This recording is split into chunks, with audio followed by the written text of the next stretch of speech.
Mario and Luigi Brothership is an absolute masterclass in level progression that I think a lot of video games could learn from. Let's talk about it. First and foremost, I have never played a Mario RPG that I actually liked. The closest I've gotten was Paper Mario and the 1000-Year Door, and I gave up after about 5 hours. I thought it was absolutely rubbish. So I was naturally nervous, paying €50 for Mario and Luigi Brothership, knowing it's an RPG, and getting a bit panicky. I was praying that this game would be really good. But I'm happy to say that I thoroughly enjoyed myself for the 38 hours of gameplay that I had. I thought it was just crazy. I thought that this game is just absolutely gigantic. I've never played a Mario game that's more than 5 hours maybe, but when I learned that all Mario RPGs are this long, I couldn't freaking believe it, man. So how does a near 40-hour Nintendo game keep me engaged? Just letting you know, there will be spoilers ahead. The Brothership story is pretty lackluster. In my opinion, it only starts to get half decent at the very end of the game when you're kind of battling the boss. Mario and Luigi land on this island called Concordia that's been completely split apart, and by the power of friendship,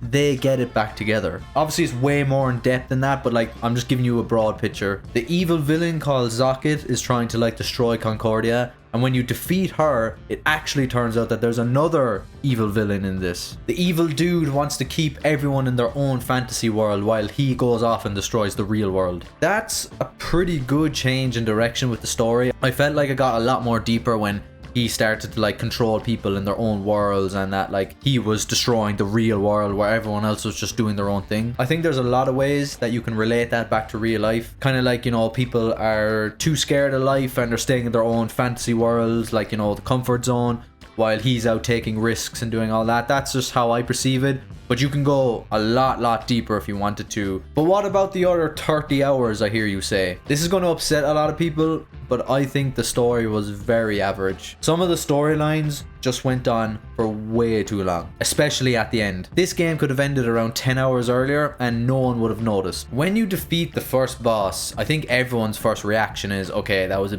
bit too easy. It's probably only the first form and then he's going to get bigger and all that kind of thing, which is correct. But then the game decides to send you back to the old islands for around another 6 to 7 hours where you have to collect these bonds.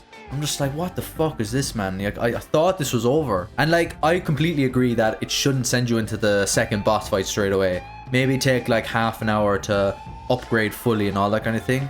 6 to 7 hours of going back over the old islands was just so stupid, with no real direction. By the way, a lot of the bonds they want you to collect, you're kind of on your own. They give you just a general direction and then off you go look at these 10 islands. I'm like, how the frick am I supposed to know? I just ended up using YouTube at the end of it. I was so sick of it. I just thought it was so stupid. So it was a brilliant ending, but the build up to it was just not needed at all. Alright, let's talk about the gameplay. It's broken up into 2 sections. Well, 3. Puzzle games, battling enemies, and boss fights. Let's dive into the good bits. The boss fights are incredible. I loved every single one of them. All of them had very different attack styles and all of them just weren't that difficult, which I really appreciated. My favorite being all of the Bowser fights. They were fantastic. I especially like the way that it's not always the same fighting mechanics. When you're fighting enemies, you're basically using the same attacks over and over again. But with the boss fights, you have something a little different,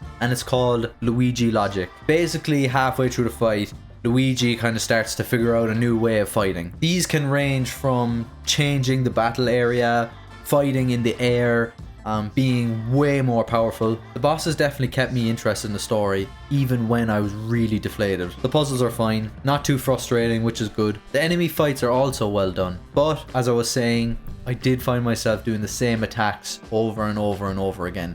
And there is a lot of enemies to fight in this game. Because a lot of the islands take a long time to progress through, you're basically dealing with the same enemies for hours on end. Especially when you think the game is about to end, but then it sends you back to the islands for 6 fucking hours. I know I've complained about it, but I'm already maxed out to the highest level that will matter in a boss fight. Why did you send me back through those islands? Why am I fighting these enemies? There's no point. You know what I mean? As you can tell, I'm really annoyed by that. Now, I've been chatting a lot of shit, but this game has one saving grace, and that's the progression. There's always been a fine line between the user progression and the enemy progression. Thankfully, Mario and Luigi did this perfectly. Every enemy I fought, I always knew I could beat them, but I knew my limit. You start off with little to no attack moves, but you gradually get more as you go on. Enemies get stronger, you get a hammer. Enemies get stronger, you get new bro attacks. Enemies get stronger,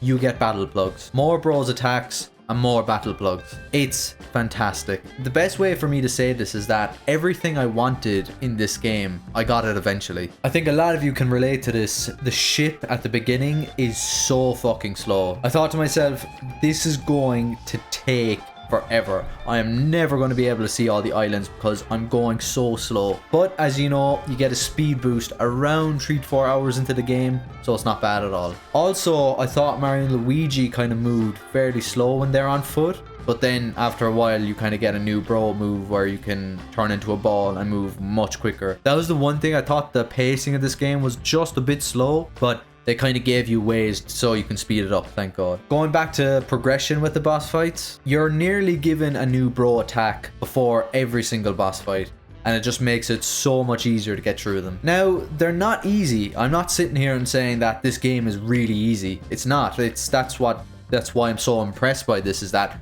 they give you all these powerful moves, but you're still struggling. I think I died on every single boss fight at least once, and that was me trying to learn off their moves a bit better, but I was never struggling, ever. One thing I really appreciate in video games is when you're properly rewarded for your effort. At the very end of the game, you're given an extremely powerful bro attack right before the final boss, so it made it so much fun to play against. In my opinion, if I didn't have that bro's attack, I don't think I would have finished the game. It's a really tough boss fight. And this feeds back into my point where I always felt prepared going into every boss fight and every enemy battle. I always felt like I just had enough to do it. As I said, it's a fine line. It's a very fine line. The story is constantly giving you reminders about your skill level as well. If you're too low at a level of the game, it will tell you. Although I found the story pretty lackluster, I really enjoyed grinding this game. I didn't really mind that it took me 40 hours to complete, you know? The progression system always made it so that there was something to chase. Whether it be upgrading stats, upgrading power plugs, I always felt engaged with this game. And that's why I think this game is worth it. Will I be playing another Mario RPG? Probably not for a long time, man. I need a break after that. It took me around 2-3 months to finish this. Anyway, ladies and gentlemen, I really hope you enjoyed. Please like, subscribe. Have a good day. Goodbye.